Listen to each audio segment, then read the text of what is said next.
अब हम आपको भारत के खिलाफ दुष्प्रचार का एक और सबूत आपको दिखाते हैं और एक नया मॉडल मार्केट में आया है, एक नया बिजनेस मॉडल आया है, नई करतूत आई है बाजार में।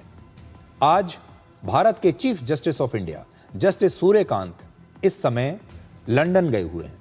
वहां उन्होंने एक सेमिनार में हिस्सा लिया। इस सेमिनार का विषय था एआई और अंतर्राष्ट्रीय कानून। लेकिन इस सेमिनार में ऑडियंस में बैठे एक प्लांटेड व्यक्ति ने उनसे एक स्पॉन्सर्ड और प्लांटेड सवाल पूछा, जिस सवाल का वहां कोई मतलब नहीं था। और वो उसने क्या पूछा वो भी मैं आपको बताता हूं। इसने व्यक्ति ने पूछा कि लोकतंत्र की रक्षा के मामले में भारत का रिकॉर्ड ठीक नहीं है, ऐसा क्यों है?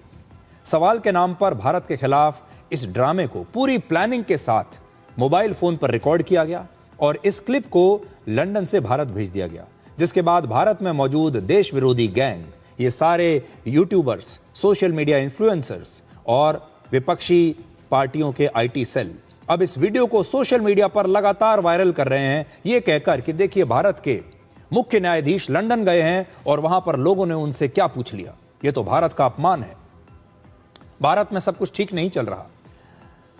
इसलिए आज इस देश विरोधी गैंग के एजेंडे को एक्सपोज करना जरूरी है। मैं आपको वो वीडियो नहीं दिखाऊंगा क्योंकि हम इस देश विरोधी गैंग के एजेंडे का हिस्सा नहीं बनना चाहते।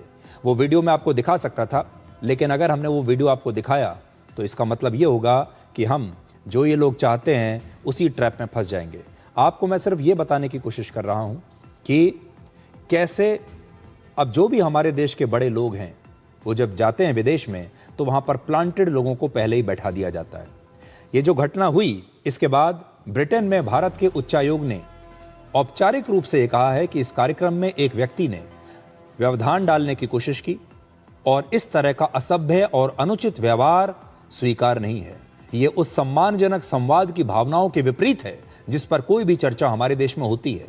मतभेद और अलग अलग विचार किसी भी लोकतांत्रिक समाज का एक स्वाभाविक हिस्सा है, लेकिन उन्हें सभ्य, शालीन और सम्मानजनक तरीके से ही व्यक्त किया जाना चाहिए। लेकिन हमें लगता है कि इस गैंग का उद्देश्य सवाल पूछकर संवाद करना था ही नहीं, बल्कि ये सवाल पूछकर सिर्फ हंगामा करना चाहते थे और भारत को वहां लंदन में बदनाम करना चाहते थे।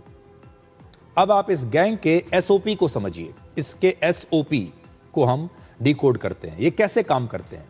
तो देखिए, जब भी कोई हमारा चीफ जस्टिस ऑफ इंडिया, हमारा कोई भारत सरकार का मंत्री या यहाँ तक कि प्रधानमंत्री भी अगर जाते हैं तो ये क्या करते हैं, सबसे पहले वहाँ पर ऑडियंस में किसी एक प्लांटेड पत्रकार को या प्लांटेड व्यक्ति को वहाँ पर बैठा देते हैं। उसे एक स्पॉन्सर्ड सवाल दे दिया जाता है, उससे कहा जाता है कि ये सवाल पूछो, और जब वो सवाल पूछ रहा होता है तो उसका एक वीडियो शूट कर लिया जाता है और फिर उसे सोशल मीडिया पर वायरल कर दिया जाता है और फिर यह दावा किया जाता है कि विदेशों में भारत की बदनामी हो रही है। अब इस एसओपी का इस्तेमाल भारत के बाहर दूसरे देशों में लगातार हो रहा है। जब भारत के चीफ जस्टिस बाहर जाते हैं तो उन्हें बदनाम करने की कोशिश होती है, उनके सामने एक ऐसी मुश्किल स्थिति जानबूझकर पैदा की जाती है और फिर उसे रिकॉर्ड कर लिया जाता है। इस व्यक्ति को वहां पर इसीलिए बैठाया गया था कि आप खड़े होइए, एक सवाल पूछिए। हालांकि जो मॉडरेटर था उसने तभी ये कह दिया कि आपका ये सवाल हमारे आज के विषय से मेल नहीं खाता, हमारा विषय है आर्टिफिशियल इंटेलिजेंस और अंतर्राष्ट्रीय कानून, इस पर अगर आपके पास कोई सवाल है तो पूछिए। लेकिन वो व्यक्ति भारत पर सवाल पूछना चाहता था। वो चाहता था कि वो ये पूछे कि भारत में लोकतंत्र कमजोर हो रहा है, भारत खतरे में है, और फिर उसे चुप करा के बैठा दिया गया। लेकिन तब तक वीडियो बन चुका था और वो वीडियो अब भारत में वायरल है।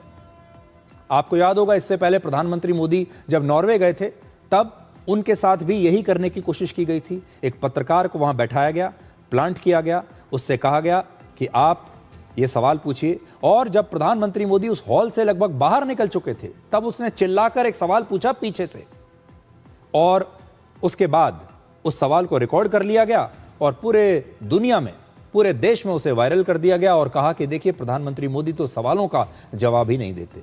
ये एक काम करने का एक नया मॉडल इस गैंग ने बना लिया है। तो इससे आपको सावधान रहना है।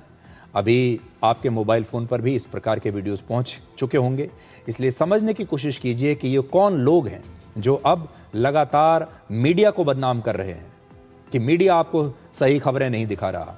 अब ये हमारे सुप्रीम कोर्ट को बदनाम कर रहे हैं, चीफ जस्टिस ऑफ इंडिया के पीछे पड़ गए हैं, और आप ही लोगों ने चुनाव में जो अपना वोट डाला है, अब ये आपके वोट को भी मानने के लिए तैयार नहीं है। इसलिए सावधान रहिए।